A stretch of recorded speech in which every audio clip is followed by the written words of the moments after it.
Okay, this is the most important part. I made $9,000 a month is this.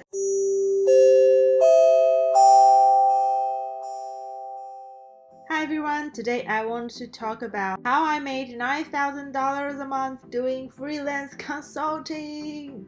So what is a consulting? What does a consultant do? According to Wikipedia, a consultant is a professional who provides expert advice in a particular area such as business, education law, regulatory compliance, human resources, marketing and public relations, finance, healthcare, engineering, science, security, or any other specialized field. From my experience, anyone who specializes in anything could be a consultant. My mom could be a consultant for home cooking and taking care of babies. In my opinion, whoever offers help in any particular area could be called a consultant and make $9,000 like me. First step, to find your niche. You need to find what you're good at. From your experience, what particular thing that people are saying that you're doing a great job.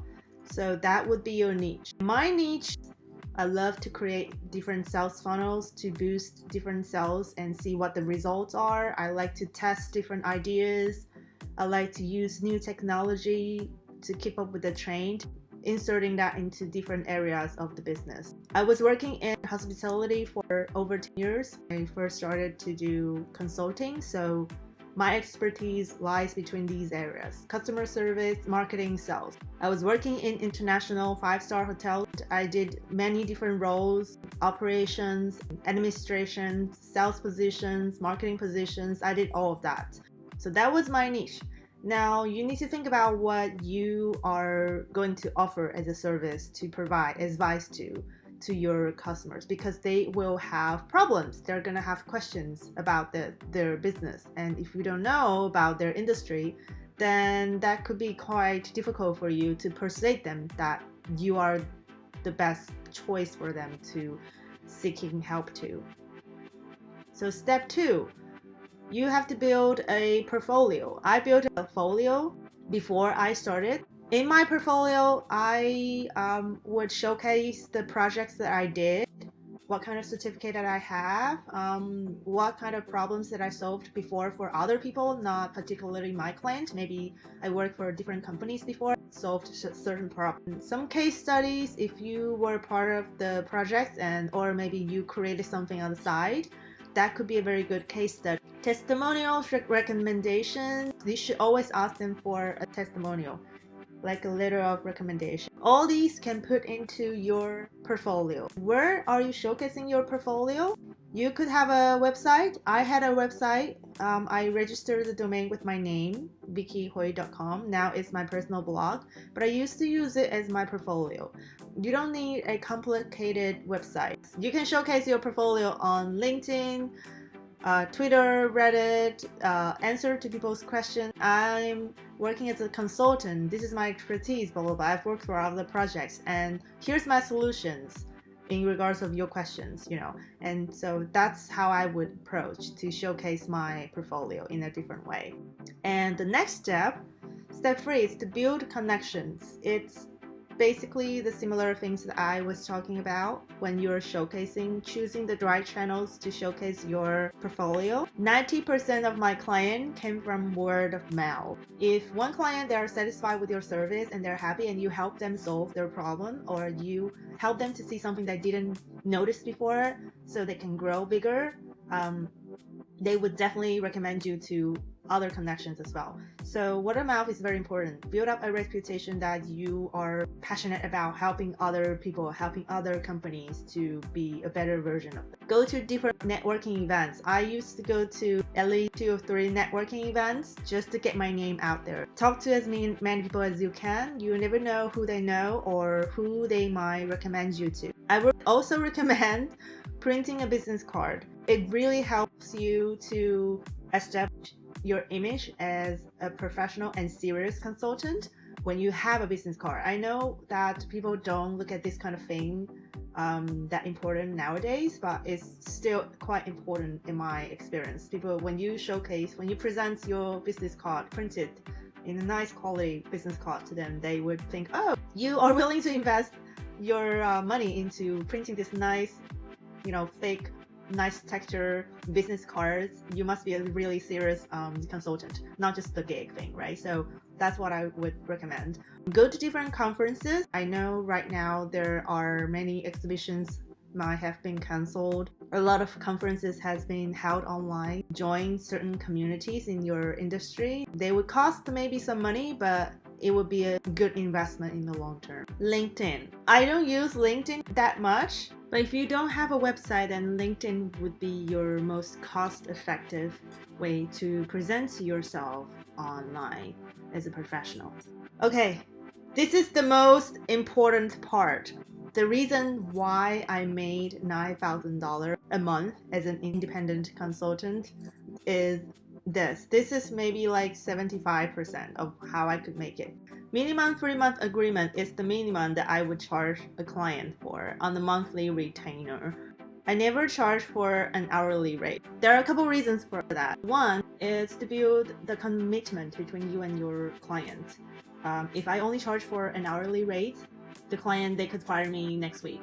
But it doesn't necessarily to mean that I'm a bad consultant, but sometimes the company might have internal issue or internal things that I can't control. But that doesn't mean that I'm a bad consultant. It doesn't mean that they don't need my help. But in doing this, it increases the commitment sense between me and my client.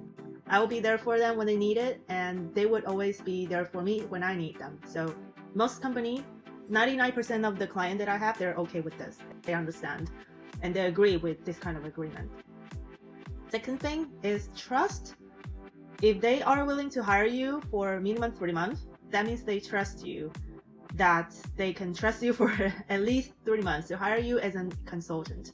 They have to trust you, enable you to do this. If they don't trust you, they will not. And it's going to be very difficult for you to work for them if they don't give you this kind of basic trust in the beginning. And third, with a monthly retainer, you will have much more control over your time. How much time are you going to work on their project? How much time are you giving to them? How much time are you reserving for yourself as a consultant? You have to let them know that they're not the only client you work with.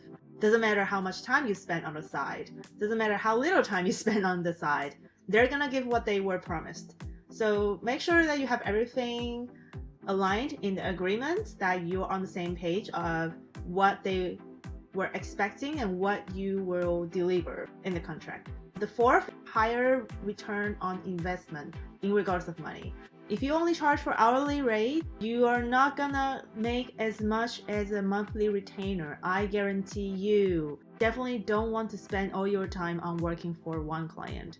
Diverse your income into different baskets so you don't freak out when you only have one client. And you could be more scalable. There are a lot of things costing you a lot of time that you could outsource it to.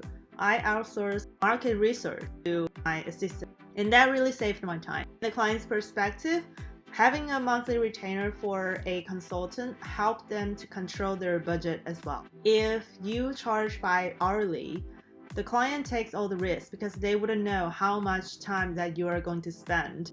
They don't want to go over it, and they would probably also freak out when you spend too little time. They would be like, oh, why are you spending so little time? You should work more. I charged one of my clients for $2,400 per month. I offered curated business strategy planning, SWOT and competitor analysis, and I assist in monthly and yearly marketing calendar planning, weekly update by email or face-to-face meeting. It's all quite regular business marketing consultant stuff. What did I do in reality to help them to achieve what I guaranteed? I did 1 hour call every Monday at 2 p.m. And after that meeting, after that call, I would send out an email to them, taking all the notes. Hey, this is what we discussed. And this is what you guys should do after my suggestion, blah, blah, blah. And I might sometimes attach like an action plan for them after in the email. So between Monday and Friday, they could take some actions. They could arrange something and Twitch. If there is any report that I need to give to them based on like maybe I need to do some market research, I would do it between Monday and Friday, spend 2 hours and doing, compile all the information I got from my assistant, and I'll send an email to them on Friday at 10 a.m. So they could have the Friday from 10 a.m. to, end of Friday to look at, so that we could be ready for the Monday call next week at 2 o'clock. Because usually they would have Monday morning meeting at 10 a.m. on Monday. And then I would send one report in the presentation style every month, kind of give them a cap of everything that has happened. What have we improved? What could we do next to, get to a better state? Have we made a significant progress on the plan that we have made in the beginning of the month? So all of that together, for me, that was a 4 to 6 hours work per week. Here's my breakdown of how much I made freelancing for 4 clients in a month as an independent consultant. And it comes to a total of $9,100 a month. This amount of money helps me to have a comfortable lifestyle and save more money at the same time. The good thing about freelancing consulting is that you can set the price for your own service and design the lifestyle that's best for you. Thank you for watching this video, and I hope you enjoy it. Please click like and subscribe so you will get notified when I publish a new video about productivity, make money as a freelancer, and running a business. See you next time!